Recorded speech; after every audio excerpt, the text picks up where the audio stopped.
Consider this GATE 2018 question on lexical analysis.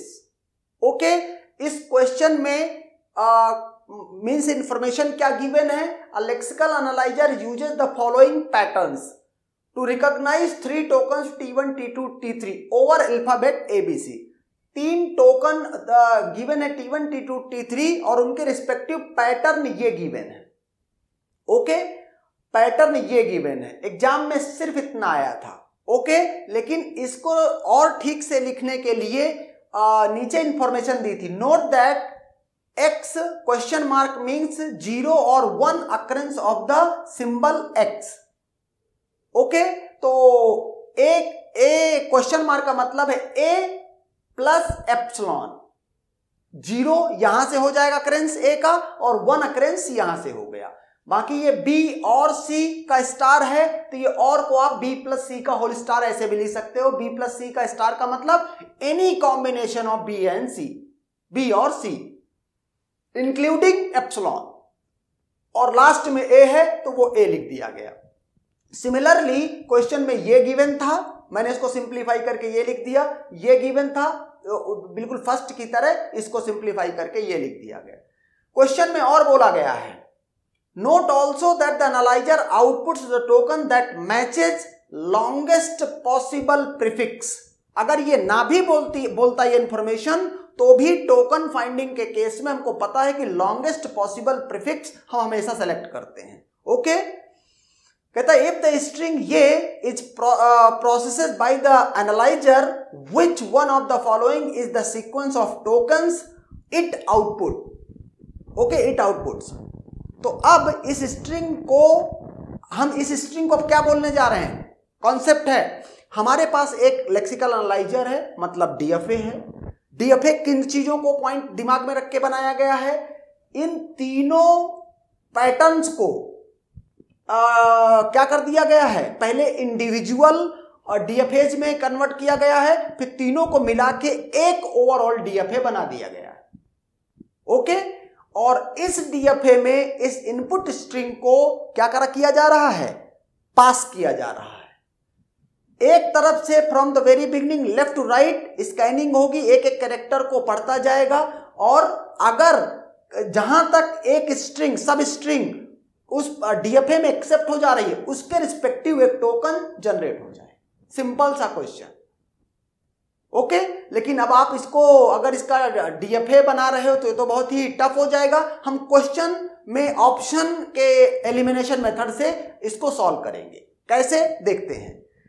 कहता है string क्या है, स्ट्रिंग जो रखी हुई है वो है B B A C A B C, ये स्ट्रिंग है। सपोज करो कि पहला ऑप्शन करेक्ट है। ओके, पहला ऑप्शन करेक्ट है, तो देखते हैं कि पहला ऑप्शन कैसे करेक्ट हो सकता है। हमने कहा कि T1 का मतलब इससे, इस स्ट्रिंग का कुछ इससे मैच किया है, B से स्टार्टिंग हुई है, इसका मतलब है A प्लस एप्सिलॉन में एप्सिलॉन को चूज किया है, और इसके बाद B और C की बनी हुई कोई भी स्ट्रिंग, B और C की बनी हुई कोई भी स्ट्रिंग, तो B यहां से ले लेगा इतने से, और A अल्टीमेटली A तो रखना पड़ेगा, कोई चॉइस नहीं है, इतना मतलब है ये इतना है T1। ओके, अब आगे बढ़ते हैं, यहां से पढ़ना फिर से स्टार्ट करेगा, फिर से डीएफए की स्टार्ट स्टेट में इस A को मींस इनपुट देगा, तो A स्टार्टिंग A से हो रही है। अगर स्टार्टिंग A से है और आपने यहां T2 लिख रखा है तो इसका मतलब T2 में देखते हैं, इसका मतलब B प्लस एप्सिलॉन में से एप्सिलॉन लिया है, यहां से A लिया है प्लस C के स्टार से, C भी यहीं से लिया है इससे। ओके, उसके बाद ACA पूरा यहां तक A प्लस C स्टार से जनरेट हो जाएगा, और B तो लेना इसकी मजबूरी है क्योंकि B के पास कोई चॉइस नहीं है, B में स्टार नहीं लगा हुआ है, तो इतना ये हो गया T2। और अब क्या बचा है T3, तो T3 में C प्लस एप्सिलॉन, यहां से एप्सिलॉन लिया, यहां से एप्सिलॉन लिया, यहां से C लिया है, तो इस तरह से ये क्या हो गया T3 हो गया। तो इस तरह से इसने लिखा होगा। क्वेश्चन है कि क्या ये जो मैचिंग हुई है ये लॉन्गेस्ट पॉसिबल मैच है। क्वेश्चन यहां पर लॉन्गेस्ट पॉसिबल प्रीफिक्स को टोकन बोल रहा है, and therefore you are bound to means select the longest possible matching substring और प्रीफिक्स।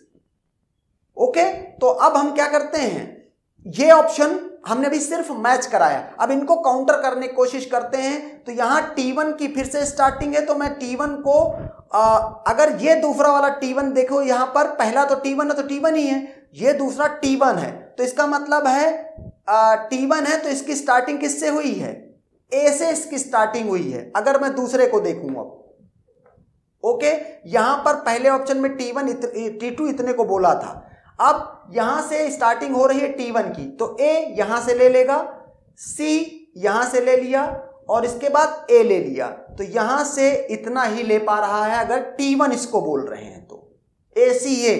और जबकि अगर T2 बोल रहा था तो 4 कैरेक्टर का था और T1 बोल रहा है तो 3 कैरेक्टर का है। इसका मतलब ये ऑप्शन तो कभी भी नहीं, ओके, क्योंकि A ऑप्शन से T2 की लेंथ 4 आ रही है।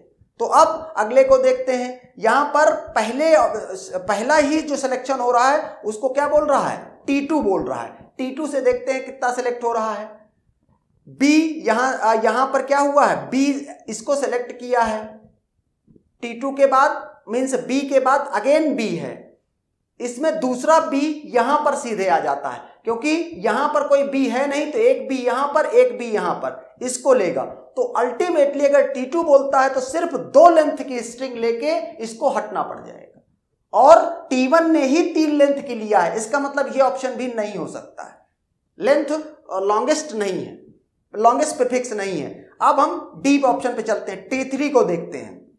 ओके, T3 को देखते हैं। T3 में अगर यहां होते तो यहां पहला लेटर B है तो यहां से एप्सिलॉन लेगा।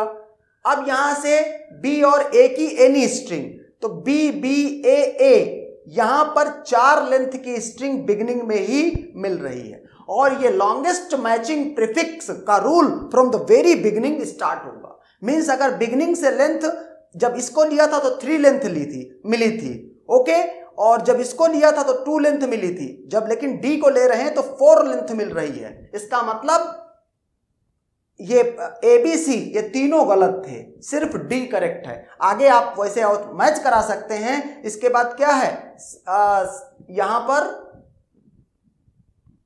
T3 यहां पर, सॉरी, ये यहां पर, ये यहां तक मैच है, C तो आपको लेना है ही, ओके। तो BB AAC, और इसके बाद क्या है, AB मीन्स T3 है, T3 में फिर से A से स्टार्ट है, यहां से एप्सिलॉन लेगा, यहां से AB लेगा, और C तो इसको मजबूरी है लेनी, तो ये T3 और ये T3, तो इस तरह से लास्ट ऑप्शन है। ओके, ऑप्शन एलिमिनेशन मेथड से आप इसको सॉल्व करेंगे। Okay, and that's done.